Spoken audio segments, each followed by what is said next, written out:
This young American cousin was so different from the English girls of her age. Jasmina was extremely independent and held some determined views. She had shocked some of the Duchess's elderly friends with her outspoken comments about politics and how to cure poverty in the most destitute areas of big cities. The Duchess sighed loudly as she took her seat in the rolls. She was more than certain that America was a fine place, but it did seem to breed a very headstrong type of young woman. At long last the car drove away from the drive, the Duchess waving her handkerchief from the window until it passed out of sight. Jasmina looked relieved. She was extremely fond of the lady she called Aunt Margaret, although she was not really her aunt, of course, but a distant cousin on her father's side. Jasmina was born and bred in America, but all her life she had longed to visit England. She had read every book and travel guide she could find, and asked her long-suffering parents many questions about their family in that distant country. At long last, when she reached the age of 21, her father had given in to her pestering and arranged for her to cross the Atlantic to stay with his relations, the Duke and Duchess of Harley, and their family. To Jasmina, tall and fair, with sparkling blue eyes and a determined expression, London had been everything she had ever imagined. She had enjoyed the shops, the ancient buildings, the parties and balls. She had loved visiting the historical palaces she had only read about, learning the manners and traditions of a different world. But it was not until she travelled up to the family's ancestral home in Yorkshire on the edge of the moors that she felt her spirits lift with unexpected joy. Jasmina had never seen such beautiful countryside, and she knew with all her soul that even when she returned home, part of her heart would stay here. Now she ran nimbly up the stone steps and into the huge echoing hall with its superb black and white marble floor and graceful Grecian statues brought back to England by one of the Duke's ancestors.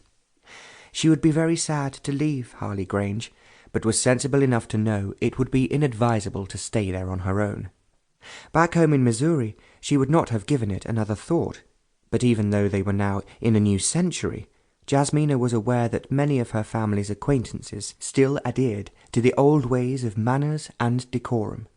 So she would depart for the parsonage to the other cousins who lived in the village of Debbingfield, 20 miles away in the next valley. She had assured Aunt Margaret that she would be perfectly safe travelling there on her own. Goodness, she thought to herself, at home in Missouri most friends live more than 20 miles away, and I often went to their houses just for lunch or an afternoon visit. Miss Winfield? It was Reed, the elderly butler. Yes, Reed, can I help you? Just to inform you, miss, that the horse his Grace purchased recently has just arrived. It has been stabled and cared for, but I thought it best that you knew. Oh, yes, Reed, thank you. The Duke told me in London before he left for Scotland that this is the mount he wants me to ride while I was here at Harley Grange. It is vastly annoying that the dealer has delayed in sending the animal. I am so looking forward to seeing him. I must go down to the stables. Perhaps I could take him out for just a short ride before I leave? Reed's mouth tightened. This young American lady was certainly pleasant, but surely she should know that it was not suitable for her to ride around the countryside on a strange horse. Well, maybe in America things were handled differently, but this was Harley Grange in England. Perhaps it would not be advisable, Miss Winfield. The head groom is away on estate business, and I believe the animal is extremely highly strung. Jasmina was about to inform the butler that she had been riding since she was 3, and could handle any horse given to her.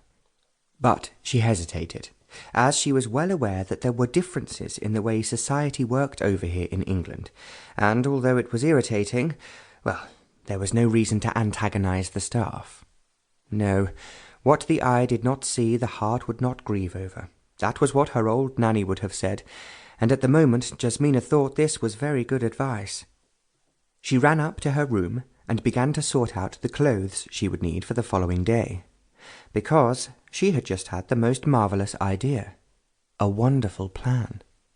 She would ride the new horse across country to her cousins in Debbingfield. She knew these cousins were not as wealthy as the Duke and Duchess, and so she was not sure if they would have a mount for her. It seemed such a shame to leave the animal in the stables when he had been purchased just for her.